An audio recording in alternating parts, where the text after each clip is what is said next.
I showed up at their apartment, and the door was already open. Not unlocked. Open.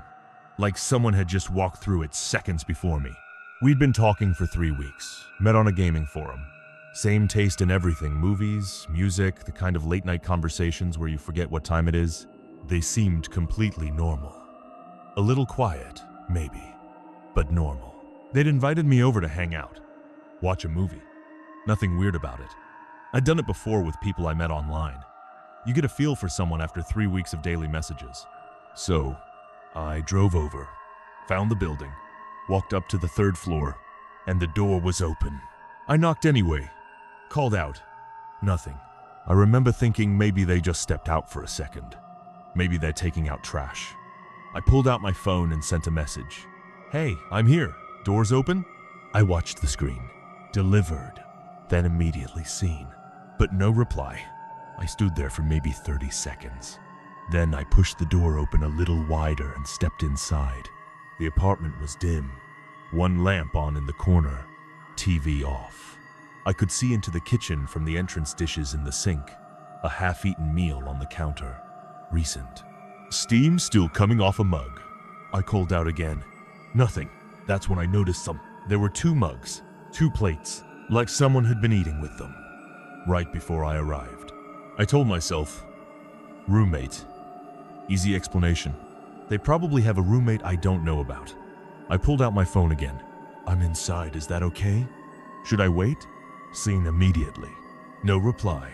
I stood in the entrance, trying to decide whether to sit down or wait by the door. I chose the door. Something about walking further inside didn't feel right. The apartment was quiet, in a way that felt wrong, not empty quiet. Held quiet. Like when someone stops talking mid-sentence and the whole room tightens. A minute passed. Then another. I sent one more message. Everything okay? This time, no scene.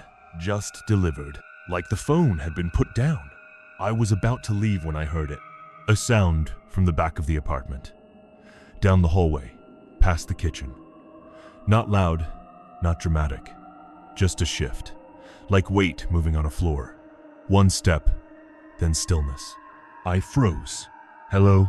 My voice came out smaller than I wanted. Nothing. I should have left right then, I know that. Every part of me was saying go. But I'd driven 40 minutes. I kept trying to give it a logical explanation. Settling floors. Old building. Maybe a cat. Then my phone buzzed. A message from them. Almost ready. Make yourself comfortable. I looked at it. Then I looked at the hallway. Because the sound had come from down there. And there was no way they'd sent that message from down there without me hearing movement. Without a single footstep toward a phone. My hands were shaking when I typed back. Are you home right now? 3 dots appeared immediately. Then stopped. Then appeared again. Then stopped. Then, of course, I've been here. I didn't move. I was reading that message over and over. I've been here. Present tense. Not, I'm here now. Not, just got back. I've been here. Like they'd been in that apartment the whole time, watching me stand in the entrance. I took one slow step backward toward the door. Another sound from the hallway. Closer this time. Still just wait on floor, but closer. I didn't say anything. I didn't type anything. I just turned and walked out. I walked fast. Then I ran. Down the stairs, out the building, to my car. I sat there with the doors locked, hands on the wheel trying to breathe. My phone was still in my hand. 3 more messages came through. Where'd you go? I thought you were staying. I made us food. I drove home. Blocked the number. Tried to forget it. But here's the part I keep coming back to. 2 days later, I was talking to a mutual from that same forum. Just catching up. And they mentioned casually, like it was nothing that the person I'd visited had been out of town that whole weekend. They had a family thing. Left the night before. Someone else was in that apartment. I still don't know who. I still don't know if they were hiding or waiting. I blocked them, but someone still has a key. They sent me a location. I drove there, and the whole way I had the feeling someone was watching the road ahead of me, not behind me. Ahead. Like they knew exactly where I was going before I did. Let me back up.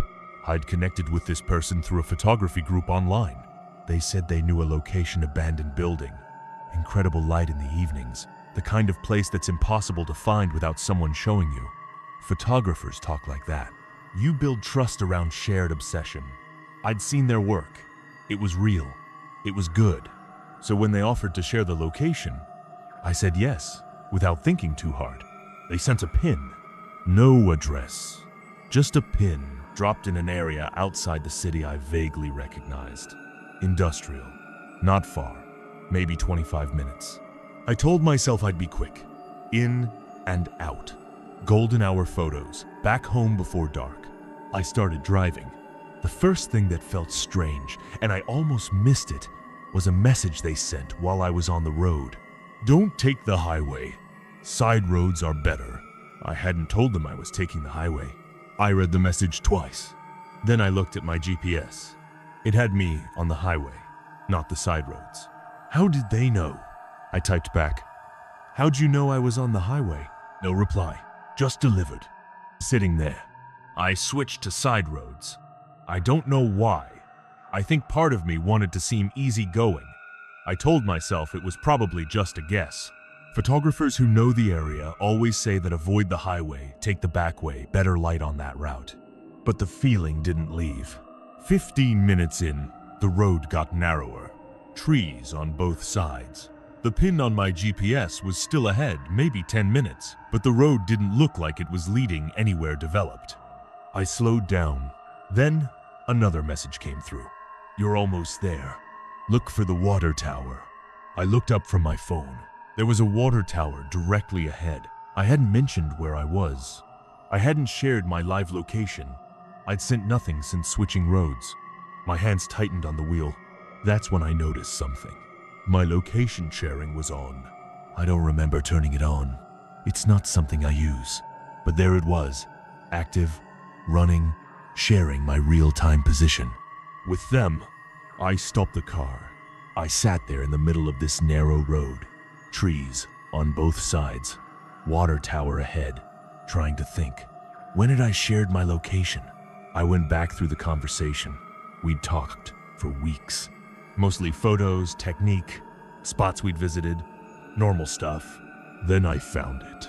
3 weeks ago, early in our conversation. They'd sent me a link, an article about location-based photography apps. I'd clicked it without thinking. An install prompt had come up. I dismissed it, but you don't always fully dismiss those prompts. Sometimes you tap through, and sometimes apps install with permissions you didn't read. My phone buzzed. Why did you stop? They could see me. Not just my general location, they could see that I had stopped moving. That's when it stopped being about photography. I did a U-turn. Not fast. I didn't want to spin out on a narrow road, but I turned around and started driving back. Not toward the highway. Side roads. Different ones. Another message. You're going the wrong way. Then, I just want to show you the building. Then, after a pause, don't you trust me? I didn't respond. I turned off my data, then turned it back on, went into my app settings, found the one they'd gotten me to install, and deleted it. Watched the permissions revoke one by one. The messages stopped. I drove back. I got on the highway. I made it home. But here's what I haven't told anyone in full. When I got back and went through my phone more carefully, the photos folder, the background activity log, I found something. The app had been running for 3 weeks. Not just tracking location, running camera permissions in background, intermittently. I don't know what it captured. I don't know what they saw. I formatted my phone that night. New number, new accounts. But sometimes I catch myself wondering, did they ever show anyone what they had? And does someone out there have photos of me from my own camera that I never took? I deleted the app, but somewhere, those files still exist. They didn't threaten me once. They didn't need to. By the time I realized what was happening, I'd already done everything they asked. That's the part that keeps me up. It started with an invitation to a private creative workshop. Online, you find communities for everything: art, writing, music, experimental stuff. I was going through a period where I wanted more of that. More connection. More people who thought like me. The invite came through a message from someone in a group I'd been in for months. Quiet account, never posted much, but they'd commented on my work a few times. Thoughtful comments, the kind that feel like someone actually read what you wrote. The workshop was invite only. Small group, no public posts. You just show up, share work, get feedback. It sounded perfect. I accepted. They sent me a link to a private server. Password protected.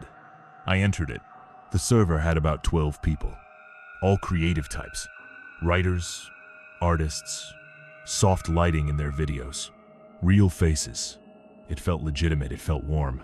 The organizer welcomed me. Friendly. Calm. The kind of calm that you want to be around. First session was just introductions. Everyone shared something small. A paragraph, a sketch, a song clip. Nothing major, normal workshop stuff. I shared a piece of writing I'd been working on. Personal stuff. Not secret, but real. The kind of thing you only share when you feel safe. People responded well. I felt seen. First time in a while. But then it got worse. Between the first and second session, the organizer messaged me privately. You have something raw in your work. Something most people protect. I want to help you go deeper with it. It felt like a compliment. I said thank you. For the next session, I need you to write something you've never shown anyone. Something that scares you to share. I almost didn't, but I did. I wrote it. Shared it in the second session. People responded even more intensely. It felt cathartic. And the organizer kept saying things like, this is what vulnerability looks like, and most people can't do what you just did. That should have been the red flag. Praise that feels perfectly placed. Praise that arrives exactly when you start to hesitate. By session 3, the group had gotten smaller. 4 people left. The intimacy had increased, and the requests had escalated. The organizer asked me, specifically to share something identifying. Not a name, not an address, but something real. A photo, a voice note. For the archives, they said. So this workshop has a living record. I recorded a voice note. Sent it. The moment I did, something shifted. The session ended abruptly. Technical issues, they said. We'd continue next week. But that night, I got a private message. Not from the organizer, from one of the other participants. Has the organizer asked you to verify your identity yet? I read that twice. No. Why? Long pause. Then, they did to me, and I did it. And now I'm scared. I typed back immediately, but they went offline. They came back briefly, one more message. Don't do any more sessions. Don't share anything else. And check who can see your profile. Then offline again, permanently. I went cold. I went back through everything I'd shared. The personal writing, the voice note, everything I'd said in those sessions about my life, my fears, my habits, my routine. I described where I go in the mornings, the coffee place, the route I walk. I'd mentioned what time I wake up. I'd described what my apartment looks like from inside. I thought I was being vulnerable for art. I was being interviewed. I left the server, changed what settings I could, messaged 2 other participants. One replied, said they'd noticed nothing strange. One didn't reply. Their account was deleted 20 minutes later. The organizer sent me one final message before I blocked them. You did so well. You should be proud of how open you were. That's the line that broke me. Because they were right. I had been completely open. I'd handed them everything. And I'd done it willingly, gratefully. I'd thank them after every session. I still check my windows before bed. I still vary my morning route. I still flinch when someone mentions they know a detail about me I don't remember sharing. They never threatened me. They just listened. That was enough.